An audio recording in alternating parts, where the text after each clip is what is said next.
this video we'll be working on Daniel 7 and the vision of the four beasts of prey that depict kingdoms of this world.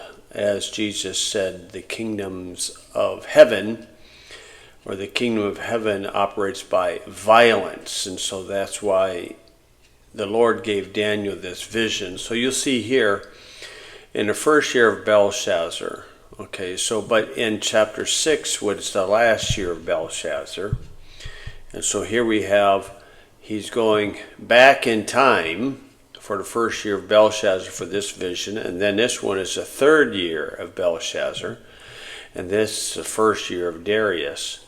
I tell you, Daniel was an amazing individual, where the only person that could say that both archangels visited him, Michael and Gabriel, and of course the Lord, but Daniel, and then all these amazing visions that he had, and then the Lord, the angel said that you're greatly beloved in heaven, and boy, of course he went through some tragic things in life, but overcame bitterness, and God used him during three kingdoms. In his young age, he grew up in the kingdom of Judah, but then here he is under the kingdom of Babylon, and then Media-Persia. So these vision of the four great beasts, and these are all beasts of prey, and so that's why Jesus said that the kingdom of heaven operates by violence. You'll find that in Matthew 11. In the first year of Belshazzar, king of Babylon, Daniel had a dream and visions of his head upon his bed. Then he wrote the dream and told the sum of the matters. The sum, or summary, and so I give the summary of these matters where we're trying to understand this. And Daniel spake and said, I saw my vision by night. Now some Bible believers will say, because of this, then you might have a dual application into the church time period, which may or may not be true as far as this by night, but we certainly know from history that men don't learn from history, therefore they're destined to repeat it.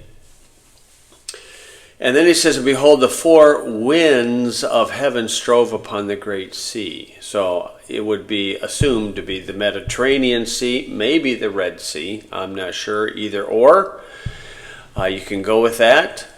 You can fight and get mad and angry at everybody if they don't agree with your opinion. If you want, that's your right. It's about like a lot of Christians behave. But how do you have four winds of heaven, north, south, east, or west? How do you have those different circulating wind patterns when the earth is spinning 1,000 miles an hour? I mean, if your car's going 70 miles an hour, you stick your head out the window, the wind is only go one direction. Unless something else is happening here, behold, the four winds of heaven, and this is mentioned also in Revelation 7. After these things I saw four angels standing on the four corners of the earth, and you would say, well, how can the four corners of the earth it be considered a circle?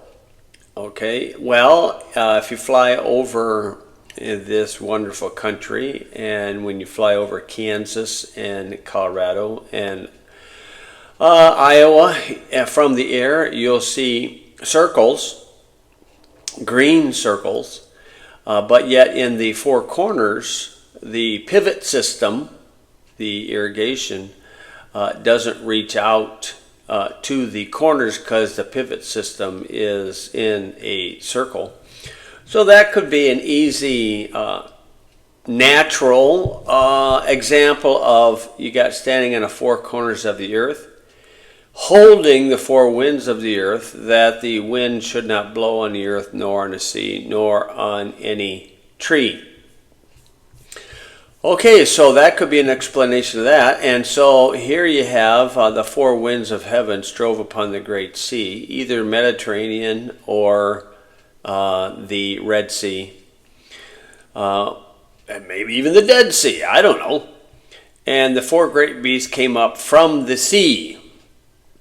diverse one from another. Okay, they came up out of the water. So folks are supposedly looking up into space, supposedly finding advanced intelligence, but I think you can forget that. And if you go below the sea, below the water, what is interesting is something's under the earth. See, so here's Exodus 20, verse 4, 10 Commandments. And this is the second of the 10, the graven image. Of course, the Catechism is going to take that out. And you're not supposed to make a graven image or any likeness of anything that's in heaven above, okay, understandable, or that is in the earth beneath, okay, that's understandable, or that is in the water under the earth. Under the earth is found 4 times here. So we have Philippians 2, where every knee is going to bend, every tongue is going to confess, and things in earth and things under the earth. And here in Revelation 5, no man in heaven nor in earth, neither under the earth. And again here, every creature which is heaven, earth, and under the earth. So what's under the earth? This is the ancient Hebrew conception of the universe, or the world, maybe known as the deep. They call it the great deep down here, where in Genesis 1, 6 through 8, God creates this firmament, divides the waters which are above and the waters which are below. And so this is kind of like a snow globe, but it has a flat part here, a plane, you know, as an airplane flies over sea level. Okay, and you have the sun and the moon and the stars operating within this double-paned firmament. I'm telling you what the Hebrews believed. Okay, this is what they believed. So this would be in heaven above, and earth is beneath heaven, and then something's under the earth, and this is a Hebrew word. We would say hell, but it's got a different couple of compartments down there. And then this is the foundation, or the pillars of the earth. The pillars come down into the water. And so this is something under the earth, and this is where these beasts are coming out of the sea, from under the earth. You're like DUMBs, deep underground military bases, and the deeper you go, the higher security you need to have security level. Okay, this is what the Hebrews said, and so you can agree or disagree, I don't care. Some folks are, all getting uptight about stuff. They would call it heaven, earth, sea, underworld. So, maybe there are different levels on underworld. I don't know, paradise down there. Don't know, I haven't been there. This is what Mr. Gleason had. This used to be in the public school textbooks. And this here round, the white part would be Antarctica, because water must be contained within something, like in your bathtub, in your glass, in your cup. In a swimming pool, in a whirlpool, the water, forms to the edge of the item, so forth, so on.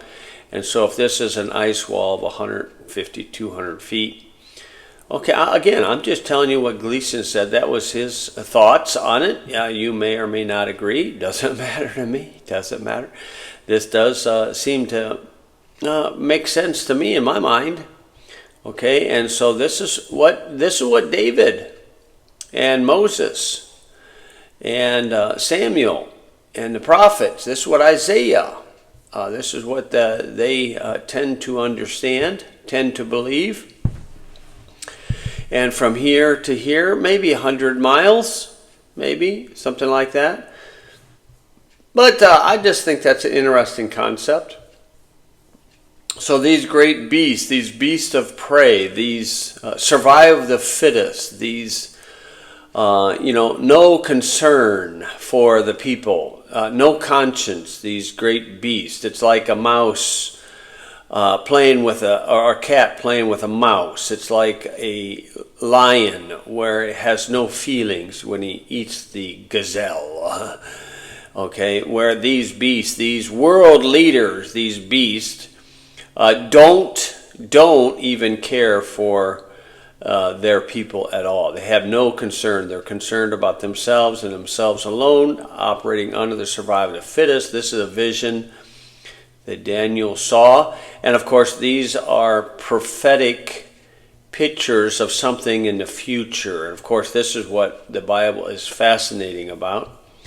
This here fella, he depicted in Daniel 2, the head of gold, and then he has the approximate dates. And then Persia, Media Persia, okay, and then Greece, and then Rome, legs of Rome, and then feet of iron clay. That would be, tribulation time period.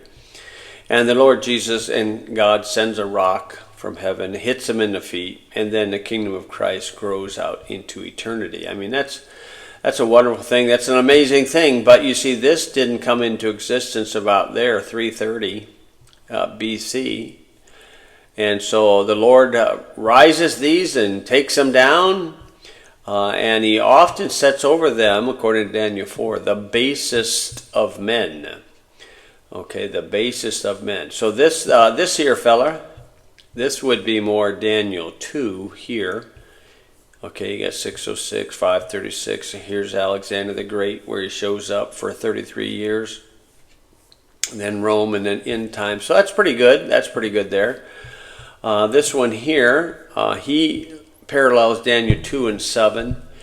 Now, you'll see that he has the Babylon, but he's got Babylon depicting to be the lion, and then the bear is Media Persia, the leopard is Greece, and then Rome is that all three of those put together. I'm not persuaded that this is correct. I'm not saying this guy's a big-time heretic. I'm just saying that I got a passage that would seem to overthrow that. I'm not going to call the guy a bunch of names and a heretic and say he's lost, going to hell. It's just, he gave what he understood to be true, and he may be persuaded by it. I've lost the persuasion in this one and that past one, because you see he has, again, the head of gold and Babylon. Okay, and again the bear, there's the leopard. But you see that this one's kind of split. And so he's got 5 here, but 4 here. So I would think we got a problem with that. At least in my conscience would I have a problem with it. Okay, but still, this is what this fellow taught. And hey, man, you got to give a person an A for effort on these things. This one, I'm sorry, is a little blurry. Maybe if you take the glasses off, it'll be more clear. He does the same thing where he's got Babylon, Media Persia, and then he's got these two right. Okay, and then he's got Daniel 11. Now, what I would do, in Daniel 2, you have 4 worldwide kingdoms, 4, and then the 5th is the Antichrist. In Daniel 7, there are 3 worldwide kingdoms, and then this one's the Antichrist. Okay, he's got it this way. So I'll give you a reason why. In Daniel 2, there's 2 worldwide kingdoms, okay, and then it jumps into the Antichrist. In Daniel 9, he implies 1 worldwide kingdom, that would be Rome, and then he jumps into the Antichrist. Daniel 11, I would say, doctrinally jumps right into the Antichrist, gives the survival of the fittest of world kingdoms and how ruthless they become. Now, maybe this came as a result of this. Now, this is Mr. Schofield's reference Bible. This is my reference Bible that I was given in 1987 when I started pastoring. And I started writing all my notes in here. And you can see this is Daniel 7 right there, maybe a little bit. And there's Belshazzar, what we just read, okay? And so by night, these are the cross references that could be used for that, by night. Okay, but then you'll see in his reference Bible, he's got a divider here, and he's got Babylon here, Media Persia here, Greece here, Rome here, just like all the other men that put this out there. Now, this is a one problem with a reference Bible. This might develop a preconceived idea, and you got to overcome the preconceived idea. Make sure this right here is an opinion. This is what Mr. Scofield was persuaded of. Okay? No problem. You're not going to brand him a heretic, not going to throw out his Bible, not going to say he's lost, going to hell. I find it interesting. The Scofield Reference Bible was one that was used for many years, and it did provide a stability in Bible prophecy. And then some folks, they just had a problem with some things. Then Ruckman, a guy named Peter Ruckman, came along, and he kind of simplified some of this difficult stuff. But guys rejected some of Peter Ruckman's ideas because he was divorced and remarried. And then he believed there are different, means of righteousness in the Old Testament and New Testament. And so they reject, criticize him and all that stuff. But they'll stick with Scofield. But do they know that Scofield was divorced and remarried also? And did they know that Mr. Scofield also believed in different means of righteousness between the Old Testament and New Testament? But that's the hypocrisy that tends to stick out. So this is the next page of my Scofield Reference Bible. And down here, I'll make it larger and try to scoot it over if I can. There we go. This verse right here is why I think you need to slightly adjust all of those charts and maybe even adjust some things that Mr. Scofield has done. Okay, these great beasts.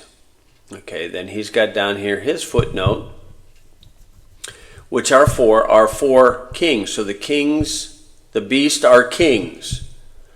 Okay, so that should let you know that the standard operating procedure for political figureheads, especially international, is that they are beasts of prey. They might be literal men, they might not be. It's kind of hard to tell. But then this right here, which shall, that's future, arise out of the earth. Shall. So if, back in chapter 7, verse 1, if he is in the kingdom of Belshazzar, that's Babylon, and verse 17 says, which shall arise out of the earth. Just one minor adjustment. I would move it down where the lion would be Media Persia, the bear would be Greece, and the leopard would be Rome, and then all three of those put together become the Antichrist.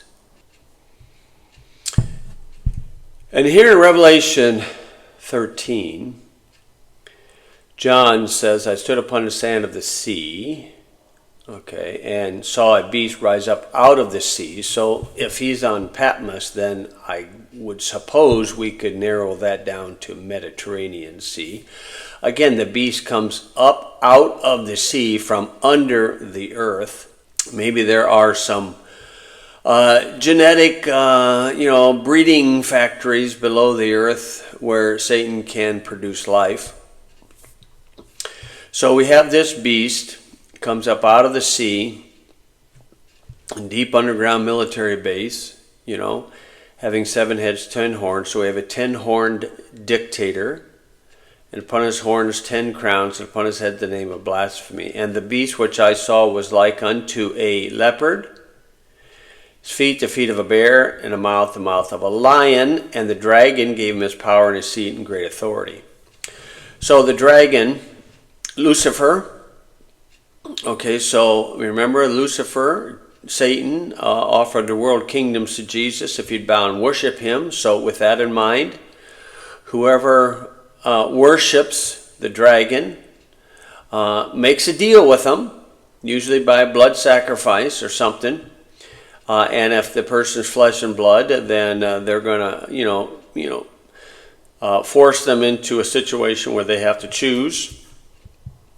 And they got to sacrifice and sign their soul and blood and whatnot. Well, here's the animals written backwards. Lion, Media-Persia, bear, Greece, leopard, Rome. So that would make that amazing beast in Daniel 7, that all of them put together would be the Antichrist. Okay, that would be this one down here. So you got leopard, you got the lion, the bear, and the leopard. And then here's this fourth beast, and this is a combination of all of them, all three of those. And that would be the Antichrist. Okay, and the summary of it, I give often in here. Now what I do in the summary is I give you a couple options, and you have to decide for yourself. Where I do believe that there's a twofold application of this. One is prior to Calvary, okay, which would make the lion Media-Persia, the bear Greece, Alexander the Great, 200 years later after this. And then, another couple hundred years, and Rome shows up, leopard. Okay, that would be the feet, or not the feet, but the legs of iron. And then the feet of iron and clay would be here, the Antichrist. And then he jumps here to the white throne judgment because the Jewish people did not know anything about the church time period. Okay, so, and because all of that is, and you get all that, I would say it matches perfectly when you have these great beasts, which are four kings, which shall arise out of the earth. Okay, so that's where we can get that together. Now, if this is, if we look at it before Calvary and then look at it after Calvary or prior to the second coming.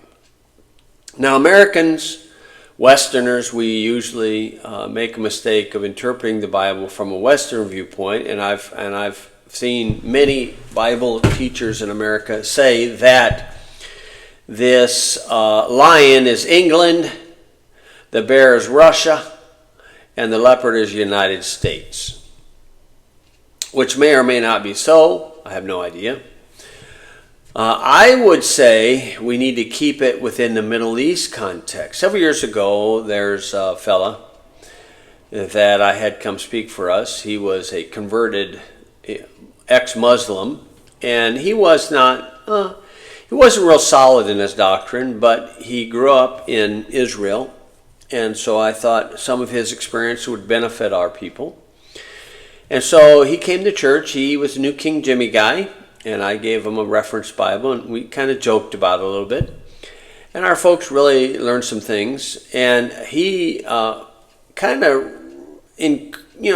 from his viewpoint, he kept kind of saying, you Westerners interpret the Bible from a Western viewpoint when it is a Middle Eastern book. And he was right.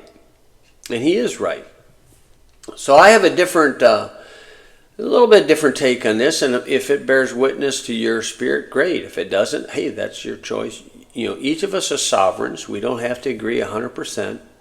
I'm not some Baptist pope.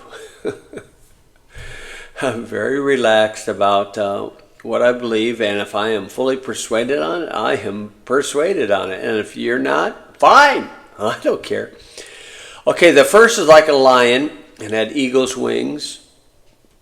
I beheld till the wings thereof were plucked, and it was lifted up from the earth, and made a stand upon the feet as a man, and a man's heart was given to it. So this is a strange creature. Sometimes you'll see lions depicted on their back feet, walking, the cowardly lion, like Wizard of Oz. Well, we have advantage of hindsight knowing that this was Media-Persia. And Westerners will say it's England. And then they'll show all the similarities between England and Media-Persia. But what if it's still Media-Persia, which would be Iran? That's what I would lean to. It would be Iran coming to the forefront. The second beast, another beast, the second like to a bear, and it raised up on itself on one side, and it had 3 ribs in the mouth of it, between the teeth of it, and said thus unto it, Arise, devour much flesh. So this is when government has full control, take guns away from people and everything, and they don't trust people with guns, self-defense. And so when they do that, they're going to devour much flesh. That's what communism has done, and socialism, and Marxism, Nazism, and fascism, and all the other isms, and humanism. And yeah, humanism's a religion. Some folks, they lose their faith in God, and they talk about how God's mean and all these people die, Christians and all this stuff. But what happens when somebody like Stalin gets in charge? 50 million. That's the estimate. 50 million. Has a Christian ever killed that many? So a person's jumped on atheism, and that's Stalin and Mao, And Adolf Hitler was born and baptized a Roman Catholic.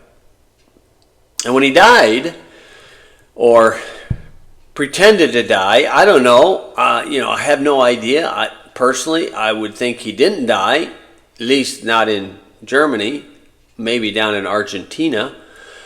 But even at that, when he died, or as far as the media is concerned, the Spanish dictator, Francisco Franco, had published in the newspaper that Adolf Hitler, the son of the Catholic Church, died defending the faith. Now, that's what he published. Whether you want to agree with it or not, believe it or not, doesn't matter. Okay, but this animal here is Greece. We have an advantage of hindsight, Greece. Okay, where after Calvary, prior to the second coming, Westerners would think this is Russia. But I would say it's modern-day Turkey. Greece and modern-day Turkey, the Ottoman Empire. All that's in the Middle East. Okay, then this one, after this, I beheld and lo, another like a leopard. Okay, so an integrated animal. So some would say this is the United States. But that's not how the United States of America began. Okay, which had upon the back of it 4 wings of a fowl, and then they're going to mention the eagle, but the eagle only has 2 wings. And the beast also had 4 heads, and dominion was given to it. Okay, we have advantage of hindsight. This would be Rome prior to Calvary. But after Calvary, this would be Rome, in the Middle East, Rome. The Roman Empire that had 5 nations around the northern part of Mediterranean Sea, coming around the eastern shoreline and coming across northern Africa, getting 10 nations in total, 10 toes, and that'd be the revised Roman Empire. After this I saw in the night visions, and again some would say, oh, that's church age. It might be if you run to 1 Thessalonians 5. And behold, a 4th beast, dreadful and terrible. Now this 4th beast is a combination of the lion, the bear, and the leopard, all put together. Dreadful and terrible, worst time ever known to man, Matthew 24 will say. Jesus says, Matthew 24:21, worst time ever known to man, and it most certainly wasn't 70 A.D., and Michael said that back in Daniel 12, verse 1. Worst time ever known to man. Let's check him out. And at that time shall Michael stand up, the great prince, which standeth for the children of thy people. That's, of course, Israel. It's not the church. And there shall be a time of trouble, known as Jacob's trouble, such as never was since there was a nation, even to that same time. At that time thy people shall be delivered, everyone shall be found written in the book. Okay, so that's clearly the Antichrist. I mean, it's kind of obvious. Some folks are going to try to force all that into Matthew 24 and try to force that into 70 AD. Oh boy. I just kind of chuckle about some of this stuff. And then he says, I considered the horns, and Revelation says there's 10. And behold, there came up among them another little horn, before whom there were 3 of the first horns plucked up by the roots. And behold, in this horn were eyes like the eyes of a man, and a mouth speaking great things. And you can parallel that with Revelation 13. Okay, so that'd be the Antichrist. And then here we got a paragraph mark. And sometimes you could jump a couple thousand years, and if this is the second coming, or the tribulation going into the second coming, this would be the end of the second coming, 1,000 years. So he jumps 1,000 years, and he says, I beheld till the thrones were cast down. Okay, so, and that would be, the stone hitting the feet. And the Ancient of Days did sit, okay, whose garment was white as snow. Okay, so I jumped this to the millennium. This is, to the white throne judgment. That would be this one at the end. This right here, till the thrones were cast down, would be the beginning of the millennium, and this would be the end of the millennium. So, behold, till the thrones were cast down, and the Ancient of Days. Okay, now there we go. The Ancient of Days is going to eventually refer to the white throne judgment. Okay, it's a picture of the Lord Jesus as a judge, whose garment was white as snow, the hair of his head like the pure wool. Okay, in Revelation, it's white like wool. Okay, his throne was like the fiery flame, and his wheels as burning fire. So this line right here, the thrones were cast down, okay, would be the end of the tribulation, beginning of the millennium, and then he jumps here into Jesus Christ being the judge of the world, right there. A fiery stream issued and came forth from before him. Thousands ministered unto him, and 10,000 times 10,000 stood before him. The judgment was set, and the books, plural, the books were open. So that's why you would want to put Revelation 20, verse 12 there. Okay, let's see. Let's try to get down to 17. I beheld then, because of the voice of the great words which the horn spake. That would be Revelation 13. So he goes back and fills in some of the blanks. I beheld even till the beast was slain and his body destroyed. Okay, that'd be Revelation 19. He gets fired. The devil gets fired and given to the burning flame. Okay, so Revelation 19:20, and if you want to add there, you could add Isaiah 14:12 to 16. Okay, you can add that right there. And I think I'm going to go back and look at that. Okay, Isaiah 14:12, how art thou fallen from heaven, O Lucifer? Okay, this word Lucifer is removed in all the new Bibles. Many of them change it to morning star, day star. Okay, and so son of the morning, and some of them, say morning star. How art thou cut down to the ground, which did weaken the nations? So this is a prophetic thing when Lucifer is destroyed in Revelation 19. What did he say in the past? For thou said in thine heart, I will ascend into heaven. I will exalt my throne above the stars of God. I will also sit upon the mount of the congregation sides of the north. I will ascend above the heights of the clouds. Wow, it doesn't sound like heaven's too far away, does it? Right above the clouds. I will be like the Most High. So right here is the most effective way to deceive people is a counterfeit. And that's what he's done in the churches. That's what he's done in our nation. In the church, you got the true, the real, the Holy Bible, the King James Bible, and then you got counterfeits, NIV, New American Standard, New King James, so forth, so on. In our country, you have United States of America, lowercase u, and then you have a corporate United States. Yet thou shalt be brought down to hell, to the sides of the pit. That's Revelation 20. So I got Ezekiel 28 and Revelation 20 for cross-references. But watch this. They that see thee, the ones that see him being thrown into hell, shall narrowly look upon thee and consider thee, and saying, Is this the man that made the earth to tremble, that did shake the kingdoms? Wow. That made the world as a wilderness, and destroyed the cities thereof, that opened not the house of his prisoners. What? Human trafficking? Human sacrifices? That's the abomination of desolation. It's a human sacrifice in the Jewish temple. Isn't that something? These people they're almost cognitive dissonance set in. How did this huge Leviathan thing appear to be Lucifer, or is Lucifer, but yet he shapeshifts to be a man? And I put that there. Should have also put 2 Corinthians 11:14. And no marvel, for Satan himself transforms himself into the angel of light. So he's going to appear to be a man, like Judas Iscariot. Was a devil. He was a devil, but yet he was an apostle. And if you would have said and as Jesus told them, one of you is a devil, but it just,